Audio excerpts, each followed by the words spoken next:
L'unité forestière aménagée à Bétare et Oya n'a rien changé dans leur quotidien. Au contraire, ce sont les exploitations illégales des essences forestières rares et le non-reversement des revenus destinés aux populations qui posent problème. Que se passe-t-il à Bétare et Oya, dans la région de l'Est? Qui tire les ficelles dans le cadre d'une enquête menée sur les méandres de la corruption et de l'exploitation illégale du bois? Je propose de suivre ce reportage, cette enquête signée Marcelin Gansop. Nous, on refuse l'UEFA correctement. On ne veut pas l'UEFA chez nous.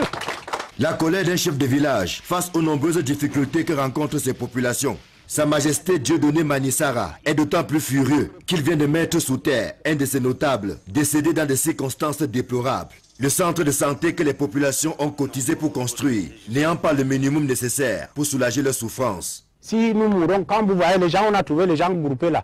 C'est mon notable du village qui est mort. Pourquoi? Parce qu'il n'y a pas les remèdes pour lui soigner. Si on a la forêt communautaire, on peut décanter cette situation. On va enlever une partie, on paye les remèdes pour aider le village. Au village Lingim, un des plus pauvres de l'arrondissement de Bétare-Oya, dans le département du Lom-et-Djirem, les populations croient dur comme fer que l'attribution d'une forêt communautaire leur permettrait de résoudre la plupart de leurs problèmes. Ce qui nous dérange, des fois on a les vivres, pas moyen de libérer ces vivres, aller vendre. Puisqu'on est enclavé, vous voyez, il n'y a pas de route. Chez nous ici, même le vélo ne peut pas circuler. Donc nous sommes là, on demande la route. Chaque année, on demande la route. Et nous sommes à côté de la Chanaga. On a les mounmout. Tous les enfants sont toujours malades. Même les grands, pareil. On a les palus, les mounmout nous bouffent. On n'a pas encore l'école. On venait d'envoyer tous nos enfants en ville. Des fois, la navette tombe en panne. La navette qui nous aide, ça tombe en panne. On est obligé de les faire marcher ici à pied, 14 km, pour aller emprunter la couchette à tête. Il est inadmissible que dans un Cameroun qui se veut émergent en 2035, il n'y a pas d'école, il n'y a pas de route à Liguim. Un centre de santé que nous avons construit par rapport au PNDP et qu'on nous a imposé une forte somme, une contrepartie financière de 643 000.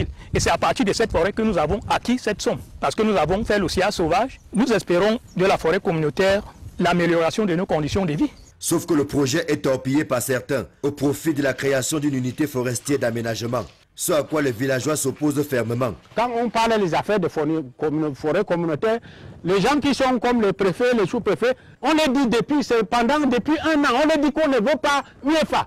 Quand ils viennent, ce n'est que le problème de UEFA. C'est-à-dire que quand nous on les parle, c'est comme si c'était sourd. Ils ne comprennent pas ce que nous on les parle.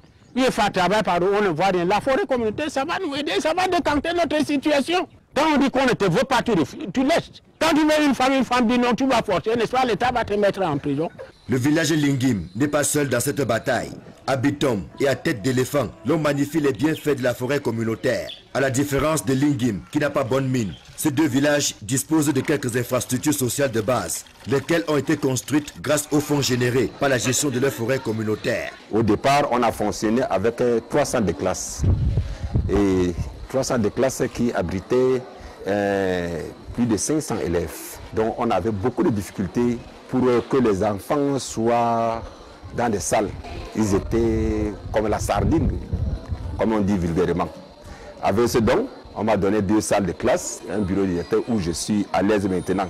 La case communautaire, comme son nom l'indique, sert des réunions. Il y a de cela 2 ans avant, c'était sous des hangars en natte qu'on tenait des réunions. Nous n'étions pas vraiment sous des places confortables comme celle-ci que nous avons aujourd'hui, grâce, vraiment, j'insiste dessus, à la forêt communautaire qui reste à jamais un facteur de développement. À Bitom, Tête d'éléphant et Lingim, l'on voit d'un très mauvais œil la création d'une unité forestière d'aménagement. Ce d'autant que dans les villages qui en ont fait l'expérience, le sous-développement a plutôt pris du galon, là où les populations espéraient une amélioration considérable du cadre et de leurs conditions de vie. Nous sommes tous bantous, on dit le doigt qui veut enlever le ver blanc dans le palmier doit être souple. Ils sont venus très souples en nous promettant des choses et tout. Et nous on sait que ça ne va jamais arriver. C'est parce qu'ils veulent quelque chose. Dès qu'on dit oui, ils ne peuvent plus accepter. Là où la CEF est en train d'exploiter, il y a l'UEFA là-bas, les gens de Woutchaba souffrent. Ils ne bénéficient de rien. Après 20 ans d'exploitation, plus de 20 ans, à côté de ça, il y a Metep, à côté de ça, il y a les autres zones comme Guéré là-bas, que l'UEFA est passé. Nous, on ne voit rien, on n'a vu pas de concrétisation. Plutôt, c'est les gros poissons qui en font leur mangeoire.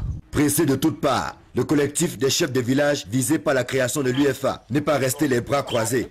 Il a saisi les plus hautes autorités de la République pour exprimer sa désapprobation. Nous sommes déjà indépendants. Nous ne sommes pas en 1944 pour que quelqu'un vienne nous commander. Nous sommes chez nous. Il faut que les paysans vivent dans leur pays en paix. Pas de commandement sur nous encore. C'est ce que nous voulons, que nous allons faire.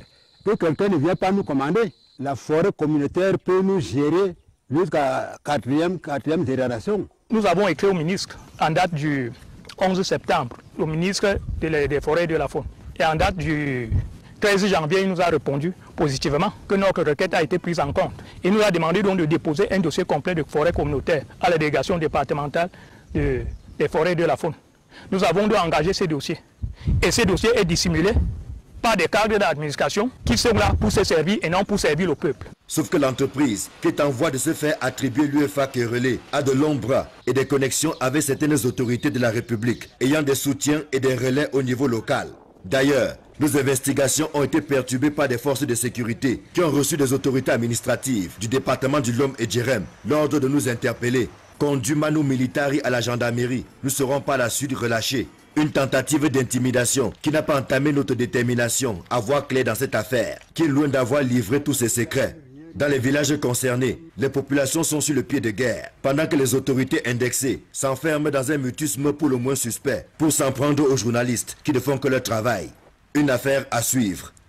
Une enquête signée Rodin Gassi et Marcelin Gansop dans les méandres d'une unité forestière aménagée à Betareoya dans la région de l'Est. Le gouvernement est-il indifférent à la situation des centaines de milliers d'enfants ne disposant d'aucun acte de naissance à l'extrême nord du Cameroun?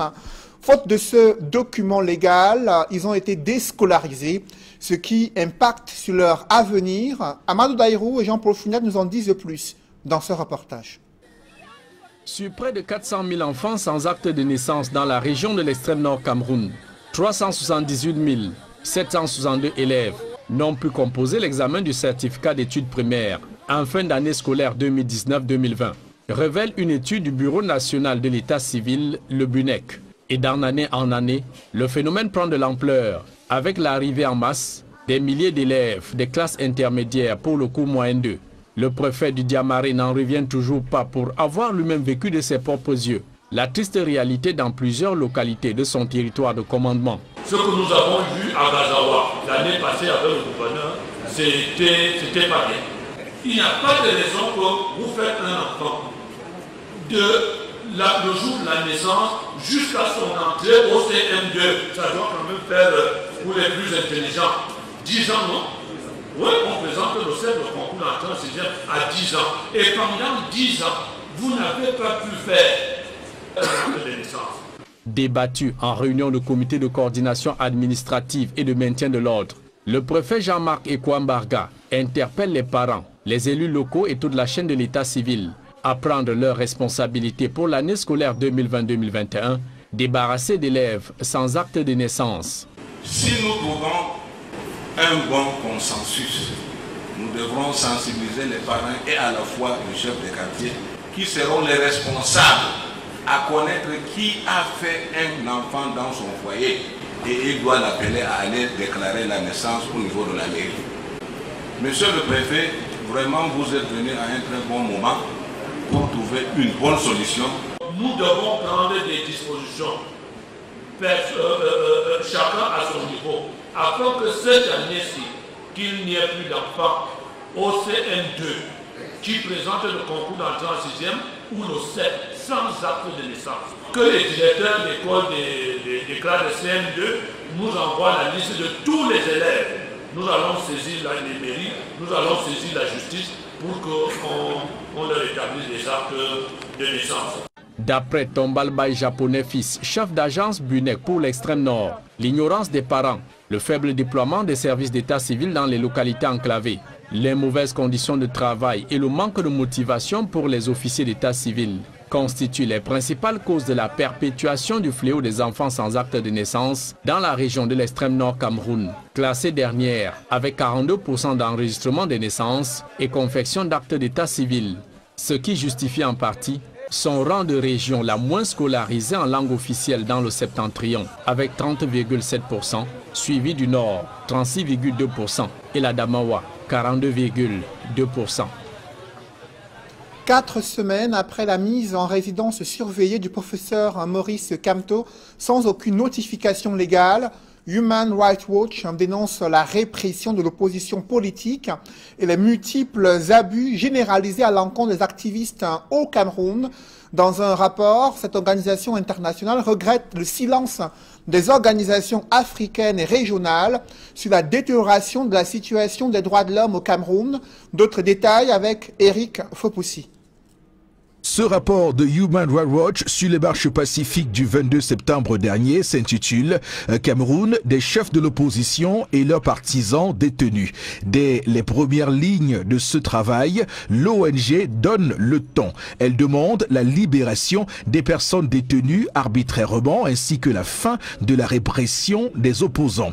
Plus loin, le rapport cite Ilaria Allegrosi, la chercheuse senior sur l'Afrique à Human Rights Watch, déclare « Les organisations africaines et régionales doivent dénoncer la répression et les abus généralisés du gouvernement camerounais. » Pour étayer ce postulat, le rapport cite l'épouse de membre du MRC arrêtée à Yaoundé le 22 septembre. La femme dit « Je me suis rendue au commissariat central où mon mari est détenu. Ses yeux étaient rouges et gonflés. Il m'a dit que les policiers l'avaient battu lors de son arrestation. » Un militant du parti pour sa part affirme au sujet de son ami « Les policiers l'ont sauvagement battu au point que son poignet est maintenant disloqué.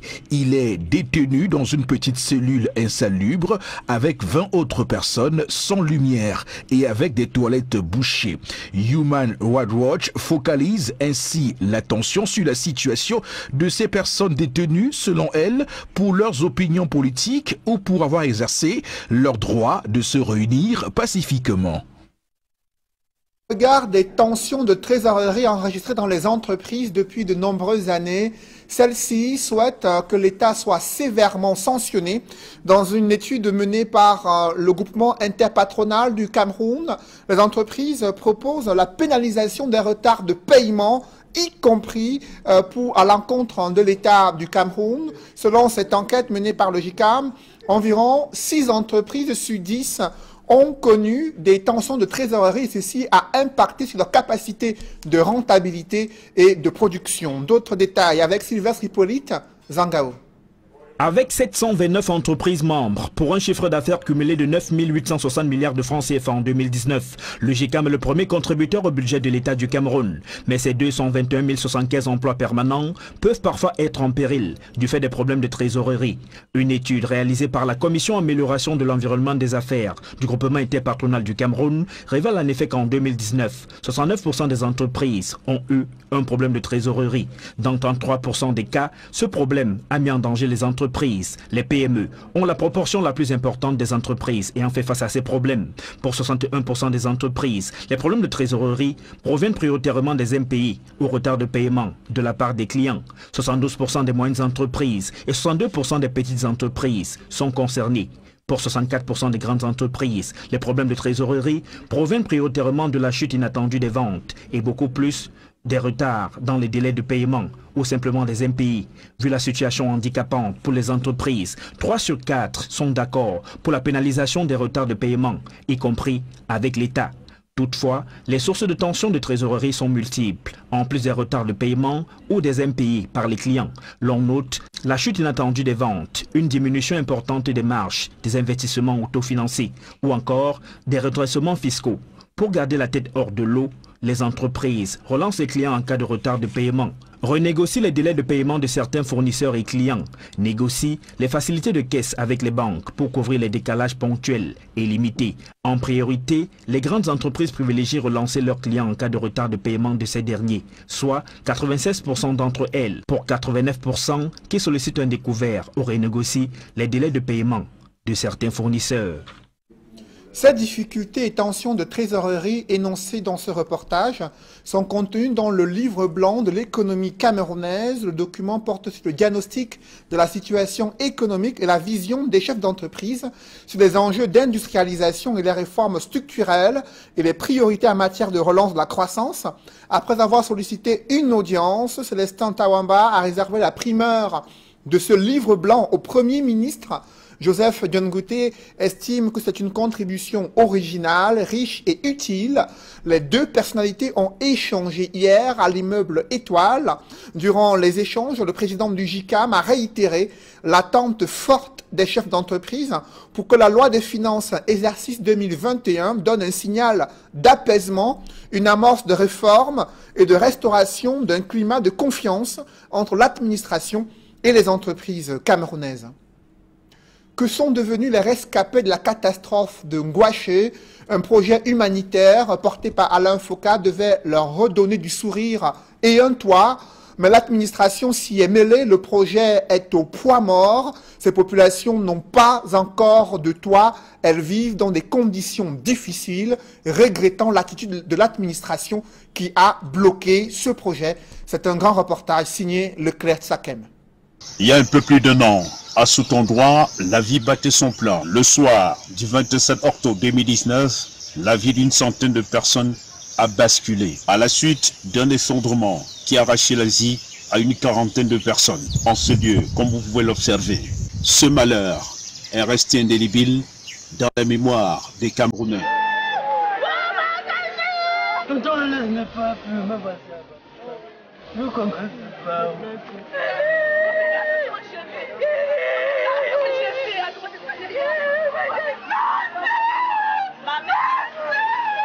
L'on s'en souvient encore comme si c'était hier. Ce soir-là, alors que les populations de la ville de Bafoussam regagnaient leurs domiciles respectifs à la tombée de la nuit, personne ne pouvait s'imaginer que la pluie qui s'abattait ce jour pouvait s'avérer fatale pour les populations du quartier Ngouaché qui en ont pourtant payé le lourd tribut. Le cataclysme naturel qui a eu lieu dans ce quartier de la commune de Bafoussam 3e fut l'un des plus meurtriers que le Cameroun ait connu.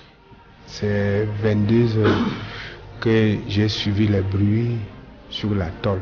Je voulais me lever, je comprends tous les briques nous est fermées.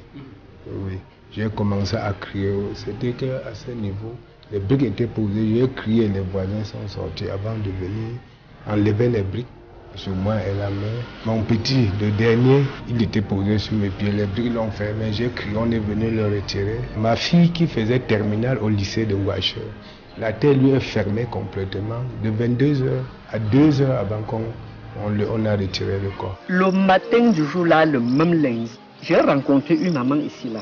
La mère là me dit que les enfants ont vu le serpent ici dans l'eau, un petit serpent. Et les enfants étaient là en train de jouer dans l'eau là.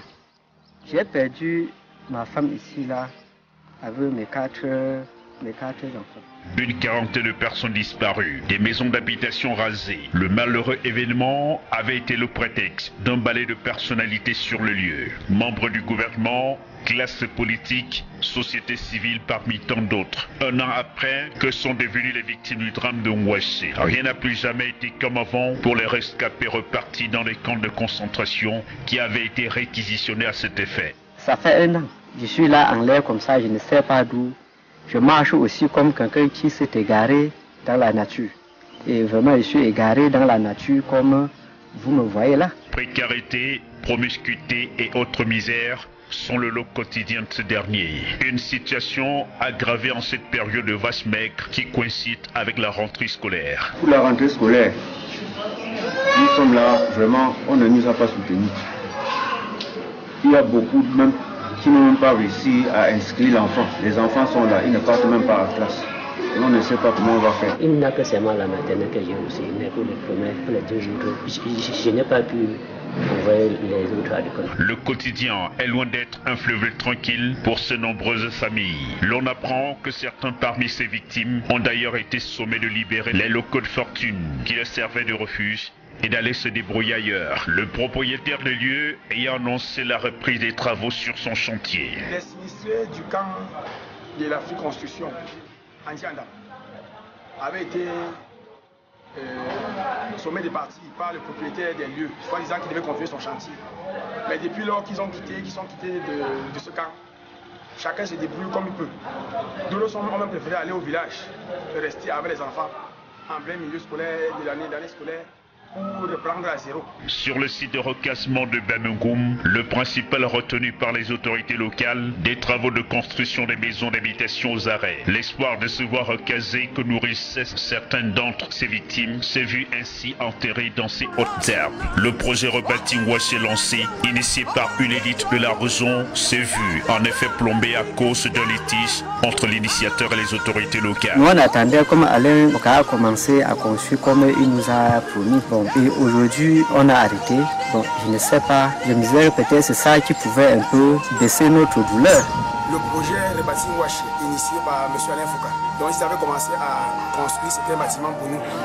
Et ces bâtiments ont été arrêtés par les autorités de la ville, de la mairie. Jusqu'ici, nous ne savons pas à quoi s'en tenir, puisqu'il y a des demi-maisons là-bas, et nous aussi, on a la pression de construire. Nous ne savons pas s'il faut détruire ces maisons, puisque le chantier était juste arrêté, ou bien s'il faut continuer à attendre les promoteurs, puisque ces dons ont été vraiment la bienvenue. Ça devait nous soulager et nous permettre d'évacuer les camps de concentration et de prendre une autre vie. Au centre de la querelle, l'on évoque la question d'une certaine norme de construction qui n'a pas été respectée par l'instigateur du projet selon les autorités locales. Entre-temps, les misères des rescapés perdurent, et c'est pour combien de temps encore? Bien Malaki pourra répondre. Dans le reste de l'actualité, évoquons à présent l'impact du cancer du sein dans le département du Mungo. En l'espace de 6 mois, une trentaine de cas ont été recensés à l'hôpital régional de Nkonsamba. La plupart des malades arrivent en phase très avancée, ce qui complique la prise en charge. À l'occasion de ce mois de lutte contre le cancer du sein, des médecins insistent sur le dépistage précoce, un élément qui permettrait de multiplier les chances de guérison. Reportage et explications avec Cyril Diemba et Nadine Yambou. Détecté à un stade précoce, un cancer du sein est plus facile à traiter et permet de diminuer la mortalité de plus de 25% selon des spécialistes de la santé. Le cancer, s'il est dépisté tôt, on peut le traiter et en guérir. Mais quand on le dépiste à un stade tardif, le plus souvent, même quand on a traité, on sait que le pourcentage de décès sera toujours élevé. Mais s'il est dépisté très tôt, on a des chances d'être à 100% guéri du cancer. En Nkonsamba, dans le département du Mungo, le cancer du sein prend une ampleur inquiétante. En près de 6 mois, l'hôpital régional de la ville a déjà recensé une trentaine de cas, tous dépistés à un stade très avancé. Les cas que nous dépistons ici au niveau de l'hôpital, mais malheureusement, c'est des cas que nous dépistons assez tardivement. Quand nous les dépistons tardivement, le plus souvent, nous n'avons plus un traitement approprié parce que ça reste uniquement des soins palliatifs. Au regard de ces statistiques effroyables, il apparaît urgent pour des médecins d'aider les femmes à s'approprier des gestes techniques qui sauvent, tels que l'autopalpation des seins. Une pratique qui aide au dépistage précoce du cancer du sein. Les femmes doivent se palper régulièrement les seins et de lorsqu'elles observent un changement de couleur et à la palpation, si elles ont une boule, si elles ressentent une boule, elles doivent se reporter rapidement à l'hôpital. Quand on sent une boule dans le sein, il faudrait rapidement donc venir consulter pour que investiguer et voir si c'est un cancer du sein ou pas, parce que toute boule dans le sein n'est pas forcément un cancer. Dans le département du Mungo, les malades atteints du cancer du sein sont victimes de stigmatisation et voire rejetés, ce qui constitue un frein à la lutte contre cette maladie. Ajouté au manque d'éducation, les principaux facteurs de risque tels que les antécédents familiaux, l'âge, l'obésité, le stress chronique, le manque d'exercice physique et la consommation excessive du tabac et de l'alcool. Briser les tabous et sensibiliser de la marche sportive initiée par le personnel médical de l'hôpital régional de Nkonsamba en ce mois d'octobre dédié au sein.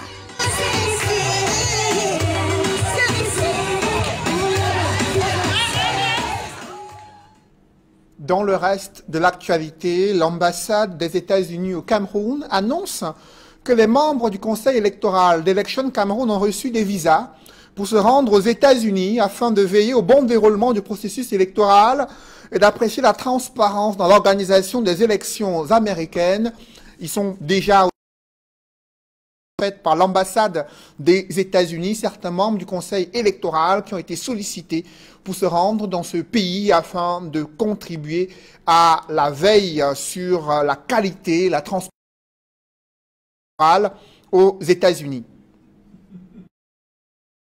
Du Cameroun vient de lever le voile sur le programme des obsèques du bâtonnier Charles Kakounté Patié.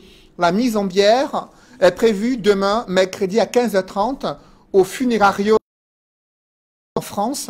Maître Atangana Bikuna Céline, Maître Atangana Bikuna Claire, bâtonnier par intérim, doit saisir officiellement son homologue du barreau du Havre qui assistera à la mise en bière en présence d'avocats camerounais présents, et également la dépouille de feu le bâtonnier Charles Kakounté Patié sera rapatrié le vendredi 23 octobre 2020 autour de 17h à l'aéroport international de Douala et sera accueilli par les avocats à la base aérienne de la ville de Douala. Le programme général des obsèques sera publié ultérieurement et à la veille de l'arrivée de la dépouille, une session du Conseil de l'Ordre se tiendra le jeudi 22 octobre à Douala. Cette réunion est élargie au bureau de l'Assemblée générale et au poste bâtonnier et président de l'Assemblée générale. L'Ordre des avocats compte saisir les chefs de la Cour suprême pour l'autorisation des hommages judiciaires en la mémoire du bâtonnier Charles Kakounté Patié. Dans l'escale internationale en Guinée-Conakry, les forces de l'ordre quadrillent la résidence de Cellou Dalein Diallo qui s'est autoproclamé vainqueur du scrutin présidentiel. Cette mise en résidence surveillée intervient après que le camp du président sortant ait qualifié cette sortie d'irresponsable. En clair, il y a de l'électricité dans l'air à Conakry. Les deux camps se regardent en chaîne faïence dans le ciel. On fait le point avec nos envoyés spéciaux Emmanuel Diop et Guy Zogo. Après la surchauffe d'hier, éveillé un peu plus sereine, les scènes de panique qu'on a pu observer, Diallo, le candidat de l'opposition, a annoncé l'élection présidentielle dès le premier tour. Ces scènes-là sont derrière nous. Les populations ont vaqué à leurs occupations. Les commerces sont rouverts ainsi que les établissements bancaires qui avaient fermé hier un peu plus tôt que d'ordinaire. Ici, au siège du candidat président Alpha Condé, les militants sont dans l'attente des résultats et la porte-parole de ce parti, l'honorable Domani Doré, explique que le candidat Cellou Dalein Diallo n'avait qu'un objectif, c'était celui de troubler cette élection présidentielle. Nous l'écoutons. C'est un acte assez regrettable, mais ce qui est à saluer, c'est que nous avons au moins réussi à avoir une campagne électorale assez apaisée. Et surtout le jour du vote où nous avons constaté une forte mobilisation des populations vers leur bureau de vote, ce qui encore renforce ce caractère assez démocratique qui commence à avoir un ancrage réel dans le quotidien des Guinéens, qui comprennent que désormais le choix de notre avenir doit passer par des urnes. Et c'est vraiment ce que nous saluons au niveau du RPG Arc-en-Ciel. Et encore une fois, l'acte que pose M. Cellou Dalein n'était pas inattendu pour nous, puisque nous l'avions dénoncé depuis le début. M. Cellou Dalein venait à cette élection dans le seul but de justement créer une situation qui pourrait amener ces violences qu'on a pu enregistrer dès qu'il a terminé avec sa soi-disant déclaration hier. Dans des quartiers, il y a eu des heurts et tout. Et tout ceci était justement prévenu à travers la CEDEAO et l'Union africaine qui ont eu une mission conjointe ici, où on a rencontré tous les acteurs politiques et particulièrement les candidats pour leur rappeler qu'au stade où nous en sommes, on devrait donc, en ce qui concerne chaque état-major, travailler à ce que l'on soit respectueux de cette disposition légale qui voudrait que seule la CENI ainsi que la Cour suprême reste dévolue à proclamer des résultats. Du côté de l'UFDG, à son siège notamment, la grande mobilisation d'hier lorsque Cellou Dalein Diallo a déclaré qu'il avait remporté l'élection présidentielle dès le premier tour n'est plus de mise. Seuls quelques militants sont présents ici au siège du parti dans l'attente de la proclamation définitive des résultats de l'élection présidentielle. Mais le membre du bureau politique que nous avons rencontré, M. Diallo Mamadou Bobo, Effectivement, Cellou Dalein Diallo a remporté l'élection présidentielle à la suite de la compilation des procès-verbaux des différents bureaux de vote ici en Guinée-Conakry. Nous l'écoutons. Notre candidat ne peut pas se déclarer vainqueur au hasard. Ce n'est pas possible. C'est en connaissance de cause. C'est après avoir recueilli toutes les informations, le résultat de tous les bureaux de vote de la République de Guinée et le nombre de 16 000 bureaux. C'est à la suite de ça qu'il a compris que déjà il a gagné. N'est-ce pas? Donc pour ne pas attendre longtemps, donc il a préféré de se déclarer vainqueur dès le premier tour. Il ne faut pas que quelqu'un parle autre chose parce qu'il y a tellement de suspense et de curiosité. Donc il a préféré de se déclarer vainqueur dès le premier tour. Et si la CENI arrive à donner les résultats tels qu'elle est, tels que nous l'avons apprécié, il n'y aura pas de problème. Mais si c'est le contraire, il y aura des problèmes. Le porte-parole pour la circonstance de Cellou Dalein Diallo explique aussi que les violences qui sont survenues ne sont pas le fait des militants de Cellou Dalein Diallo, mais qu'en réalité, ce sont les forces de l'ordre qui, de manière récurrente, occasionnent des violences ici, lors des manifestations. À Conakry, pour Equinox Télévision, Emmanuel Diop, Gizogo. Equinox au cœur des événements majeurs de l'actualité africaine pour vous faire vivre ces élections présidentielles à la fois en Guinée-Conakry, en Côte d'Ivoire et dans d'autres pays en Afrique subsaharienne. Mesdames, Messieurs, c'est la fin de ce journal. Ne manquez pas ce rendez-vous des femmes les plus suivies sur les réseaux sociaux, habituées des clashs qui suscitent beaucoup d'intérêt des Camerounais. Quelle est leur vie au-delà des réseaux sociaux? Elle s'exprime ce soir dans l'émission Parole de femmes présentée par Julingue Nyondé. Rendez-vous à ne pas manquer. Mais avant, voici le décryptage, l'analyse des faits saillants du journal de 20 h. C'est avec sur le plan.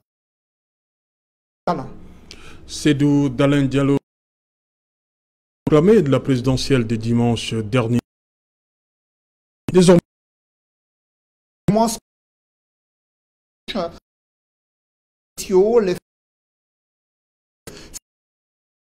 avez suivi la coalition qui estime qu'ils ont compilé des résultats qui leur permettent à ce stade de déclarer leur candidat comme le prochain président de la République. Faux, retorque le porte-parole d'Alpha Condé, estimant qu'il faut attendre les résultats officiels qui doivent être rendus publics par la CENI et confortés par la Cour suprême. Certes, la vie a repris son cours en Conakry, mais des tensions restent encore perceptibles en Afrique de l'Ouest. C'est donc l'essentiel de l'Equinox Soir, deuxième partie. Bonne soirée à vous, Cédric. Bonne soirée à vous, Sejala. Rendez-vous, monsieur, dans un Equinox Soir.